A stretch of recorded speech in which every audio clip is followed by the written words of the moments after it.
보의 처짐과 철근 콘크리트복 합니다. 자, 이 지문까지 하고 쉽시다. 해도 돼? 자, 시작합니다. 첫 번째 단락이 무조건 중요합니다. 첫 번째 단락 첫 번째 줄 천천히 읽겠습니다. 우리는 끊어 일상생활의 공간의 필요에 따라 끊어 벽이나 기둥으로 나누어 끊어 방이나 화장실 같은 여러 공간을 만든답니다. 자, 그럼 여러분 벽이나 기둥이 무슨 역할을 하는 거죠, 여러분? 벽이나 기둥이 무슨 역할을 하는 거죠, 여러분? 공간을 만드는 역할을 하는 거죠. 그럼 벽과 기둥을 통해 뭘 만든다고요?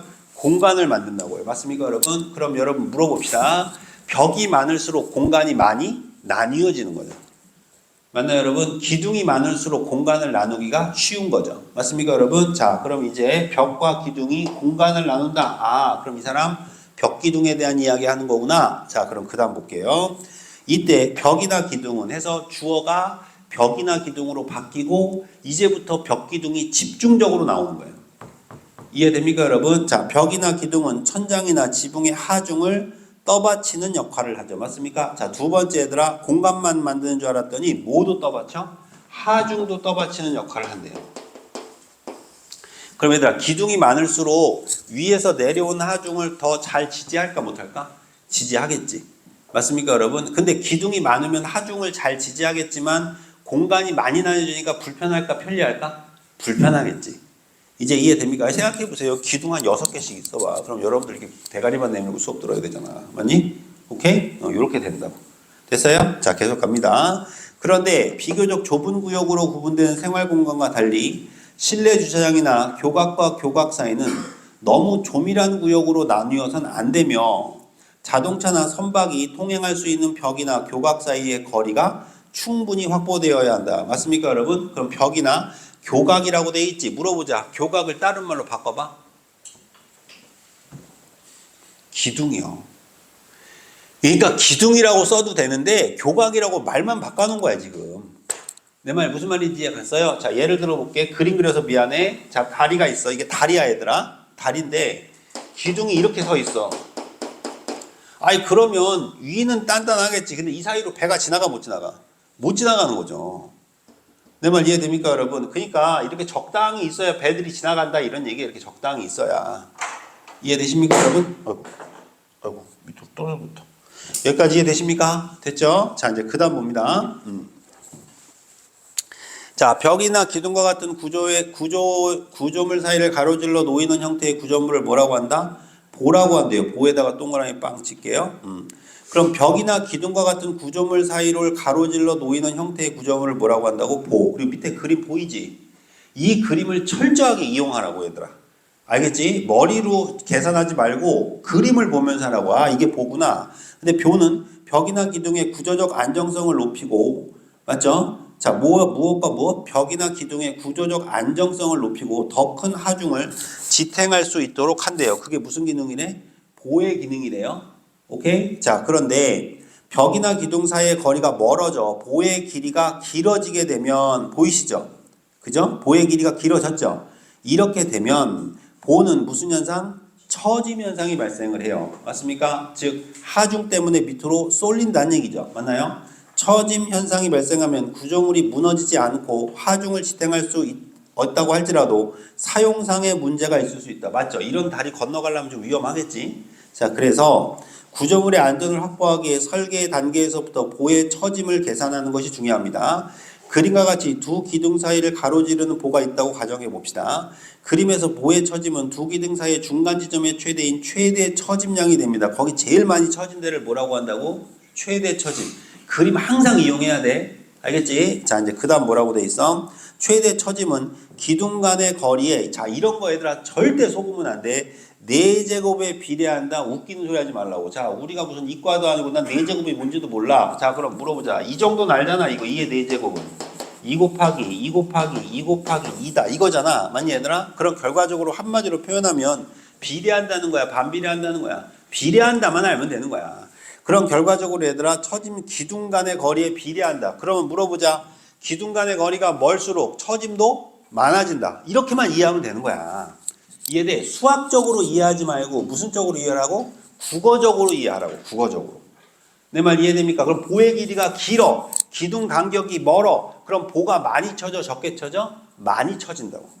맞나요? 오케이. 그래서 기둥 간의 거리가 2배가 늘어날 때 같은 재료의 보를 사용하면 처짐 현상은 몇 배다? 16배다. 이건 이해되셨죠? 2 곱하기 2 곱하기 2 곱하기 2니까. 여기까지 이해되셨습니까? 그럼 한마디로 정리해 봅시다. 기둥 간의 거리가 멀어요. 그럼 보의 처짐이 일어나 안 일어나? 일어나요. 맞습니까? 보의 길이가 길어요. 일어나 안 일어나? 일어날 수 있어요. 맞습니까? 오케이. 자, 계속 갑니다. 따라서 길이를 길게 하면서 보의 처짐 현상을 줄이려면 변형이 일어나지 않는 재료를 잘 사용해야 하는데요. 어떤 재료로 만들어진 보에서 변형이 일어나는 정도의 변형률을 나타낼 수 있는데 보의 변형량과 원래 치수와의 비인 원래 치수분의 변형량을 변형률이라고 한대요. 보가 외부로부터 힘인 외력을 받으면 그럼 물어볼게요. 외력이 뭐야? 그렇지. 외부로 받은 힘. 이렇게 읽어야 돼. 알겠지 얘들아? 알겠지? 이 외력을 받으면 보의 내부에는 외력에 저항하는 힘이 생기게 되는데 이걸 반대로 뭐라고 한다? 내력이라고 한다. 맞습니까 여러분? 그럼 왜 바깥에서 힘이 들어와? 그럼 난 안에서 버텨? 이거 뭐라고 그래? 내력이라고 한다. 정리됐나요? 그럼 물어봅시다. 보란다. 기둥이나 벽을 만들 때 얘들아 그러면 내력이 뭐한 걸 써야 되겠어? 강한 걸 쓰는 게 좋겠지. 맞습니까 여러분? 작용 반작용의 법칙에 따라 내력은 외력과 크기가 같고 그렇지 그래야지 그대로 유지가 되겠죠.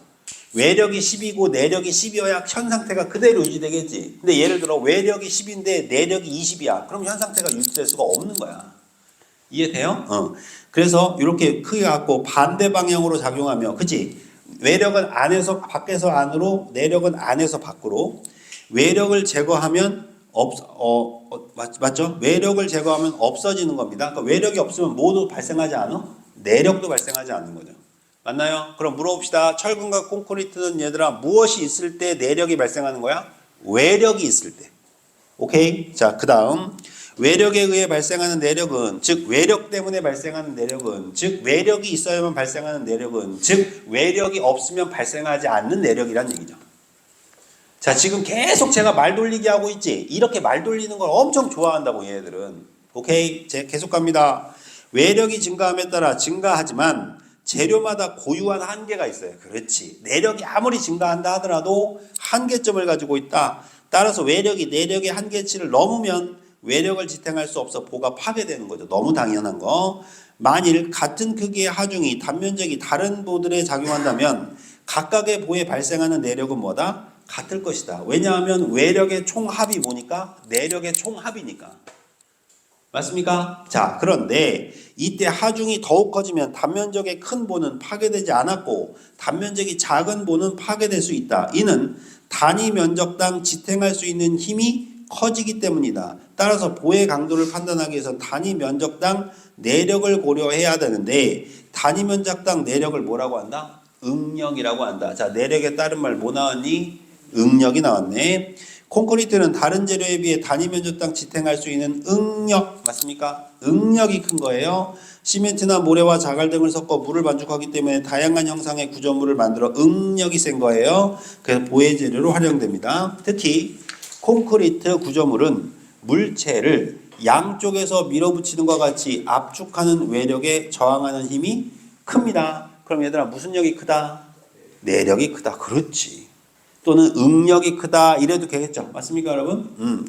따라서 압축하는 외력에 발생하는 압축 응력이 크다고 할 수 있다. 우리는 이 말을 다른 말로 뭐라고 하면 돼? 내력이 크다고 할 수 있다. 이렇게 바꿔도 되는 거죠. 됐나요?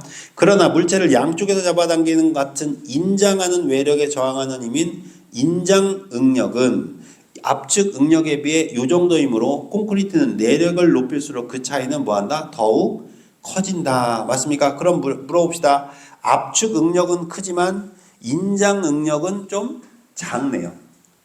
맞습니까 여러분? 늘어나는 건 좀 약한가 봐. 맞습니까? 따라서 콘크리트 볼을 만들 때에는 철근과 함께 사용해야 돼요. 뭐가 약하니까? 인장력이 부족하니까. 맞습니까 여러분? 인장 응력에 대응하는 힘이 부족하니까 보에서 압축 응력이 발생하는 부분에는 콘크리트를 집중적으로 사용하고 왜냐하면 압축 응력은 커요 안 커요? 크니까. 맞습니까, 여러분? 그럼 물어봅시다. 압축 응력이라고 했으니까 위에서 밑으로 내리는 걸 누르는 걸 거 아니야? 그럼 얘들아, 우리 건물 질 때는 콘크리트 비율이 높아야 될까? 아니면 철근 비율이 높아야 될까? 아니지. 콘크리트 비율이 높아야지. 왜냐하면 압축 응력은 뭐하니까? 강하니까. 맞습니까, 여러분? 오케이? 자, 근데 예를 들어 옆으로 이렇게 늘어나는 게 예를 들어 있다고 쳐봐. 이렇게 옆으로 버티는 거. 그럼 거기에는 뭘 많이 넣어야 돼? 철근을 많이 넣어야 되겠지. 왜? 콘크리트가 약하니까, 그거 갖고는. 오케이? 자, 읽을게요. 보에서 압축 응력이 발생하는 부분에 콘크리트를 집중적으로 사용하고 인장 응력이 발생하는 부분에 철근을 집중적으로 사용하는 것이 그 이유 때문이에요. 됐나요?